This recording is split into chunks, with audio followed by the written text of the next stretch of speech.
Pada kesempatan kali ini saya akan menjelaskan tentang teori ekonomi mengenai perpolitikan. Di sini ada terbagi dalam beberapa teori. Yang pertama, teori determinisme ekonomi.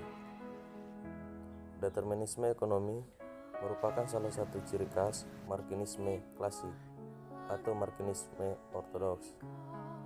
Determinasi ekonomi adalah di mana hal-hal yang bersifat mendasar atau basis seperti modal, alat-alat produksi, dan kekuatan-kekuatan modal lainnya yang mempengaruhi sejarah, bukan seperti kehidupan sosial seperti agama, politik, filsafat, seni, bahkan negara atau substruktur.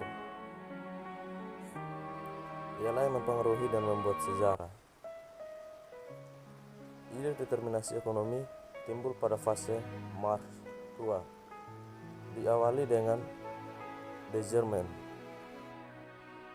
Ideologi seperti telah dijelaskan di atas pada perkembangan pemikiran Marx, yaitu saat Marx berubah menjadi seorang anti-humanis dan berstandar pada rasionalitas. Demi menunjukkan keilmiannya, ia menentukan hukum yang mengatur perkembangan masyarakat dan sejarah, yaitu ekonomi. Yang kedua, affluence theory atau teori kesejahteraan. Teori ekonomi kesejahteraan adalah bagian dari kesejahteraan sosial yang dapat dikaitkan secara langsung maupun tidak langsung dengan penukaran uang. Kesejahteraan dapat didekati berdasarkan dua hal.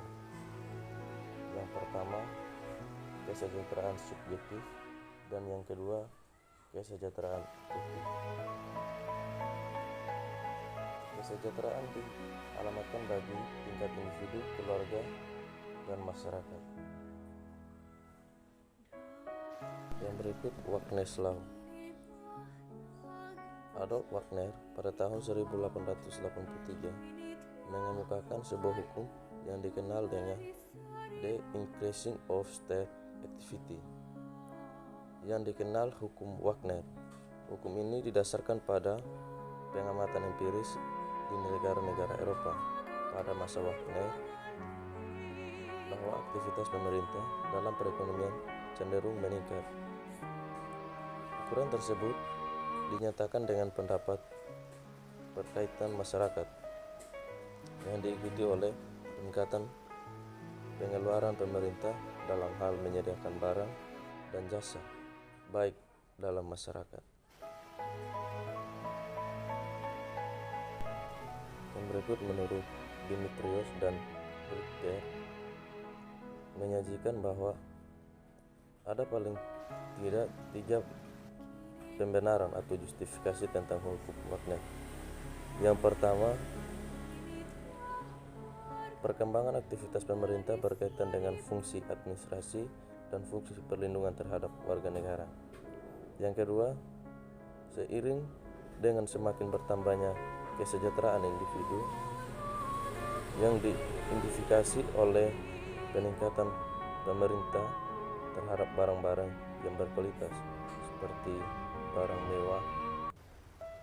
Yang ketiga, karena adanya peningkatan teknologi dan perubahan pola investasi, maka dimungkinkan akan terbentuk lebih banyak perusahaan-perusahaan yang bersifat monopoli. Yang ketiga, politik atas ekonomi atau determinisme politik. Berdasarkan Kamus Besar Bahasa Indonesia, determinisme bisa diartikan sebagai faktor yang menentukan, sedangkan politik adalah hal-hal yang berkenaan dengan tata negara atau urusan yang mencakup siasat dalam pemerintah negara. Cara bertindak dan taktik, maka dimungkinkan akan terbentuk lebih banyak perusahaan-perusahaan yang bersifat monopoli. Yang keempat, Theory of Economic Growth. Dalam teori ini dibagi menjadi 4 teori. Teori yang pertama, teori pertumbuhan ekonomi klasik. Menurut Adam Smith, melihat bahwa satu perekonomian akan tumbuh jika berkembang ada pertambahan penduduk yang memperluas. Menurut David Ricardo, ia berpendapat bahwa pertumbuhan penduduk yang terlalu besar bisa menyebabkan melimpahnya tenaga kerja pasar serta mendorong spesialisasi. Menurut Thomas Robert, menggunakannya untuk mengemukakan bahwa bahan makanan bertambah menurut deret hitung seperti 1, 2, 3, 4, 5 dan seterusnya. Sedangkan penduduk bertambah menurut deret ukur 1, 2, 4, 8, 16 dan seterusnya. Teori yang kedua, teori pertumbuhan ekonomi neokrasi. Pertumbuhan modal atau investasi sebagai syarat untuk mencapai pertumbuhan ekonomi yang mantap atau teguh.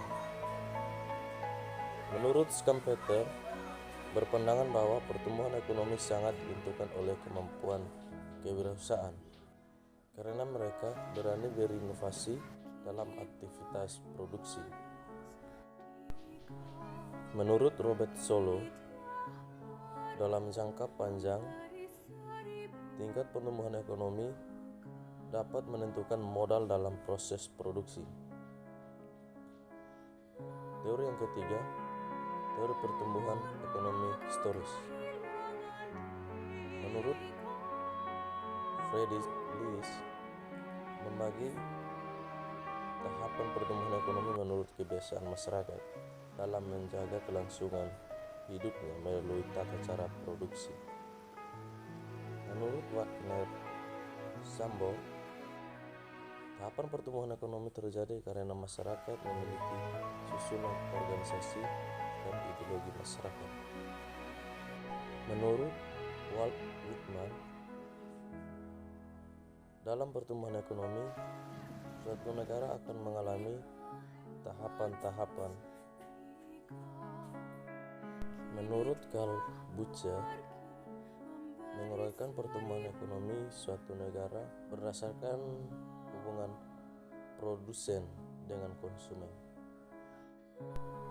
Teori yang keempat, teori pertumbuhan ekonomi Kuznets.